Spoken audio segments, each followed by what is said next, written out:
লঘুচাপের প্রভাব জানাতে উপকূলীয় এলাকা পটুয়াখালী থেকে যোগ দিচ্ছেন সহকর্মী মোহাম্মদ ইমরান। ইমরান, লঘুচাপের প্রভাবে উপকূলে ঝোড়ো হাওয়ার সহ পরিস্থিতি আসলে এখন কেমন দেখছেন?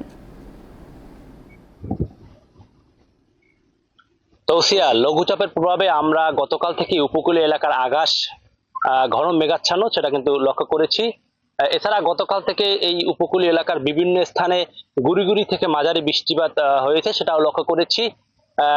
এছাড়া নদ নদীর পানির উচ্চতা কিন্তু বৃদ্ধি পেয়েছে এবং বাতাসের যে চাপ সেই চাপও কিন্তু বেড়েছে। আমরা দুদিন আগেও বাতাসের তেমন চাপ লক্ষ্য করিনি এবং গরমের তীব্রতা কিন্তু অনেক বেশি ছিল।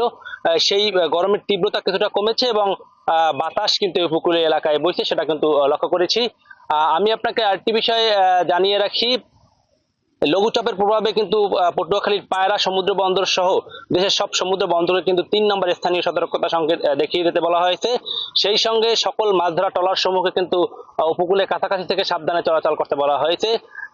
সাগরে আসলে মাছ ধরার উপর ৬৫ দিনের নিষেধাজ্ঞা থাকায় অধিকাংশ মাছ ধরা ট্রলার পটুয়াখালীর যে আলিপুর এবং মহিপুরের যে মৎস্য বন্দরের যে পোতাশ্রয় শিববেরিয়া নদীতে রয়েছে সেই নদীতে কিন্তু আশ্রয় নিয়েছে।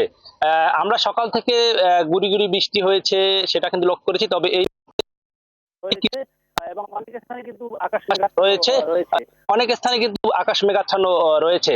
আমরা এখানকার যে আবহাওয়া অফিসের কর্মকর্তা রয়েছে তাদের সঙ্গে কথা বলেছি, তারা যেটা জানিয়েছেন যে অতি ভারী বর্ষণও কিন্তু এই এলাকায় হতে পারে, তবে এই লঘুচাপটি নিম্নচাপের রূপ নেবে কিনা সেটা কিন্তু এখনো তারা আসলে নিশ্চিত করতে পারেনি। তো তৌসি, আসলে পটুয়াখালী থেকে আমার কাছে এই ছিল সর্বশেষ।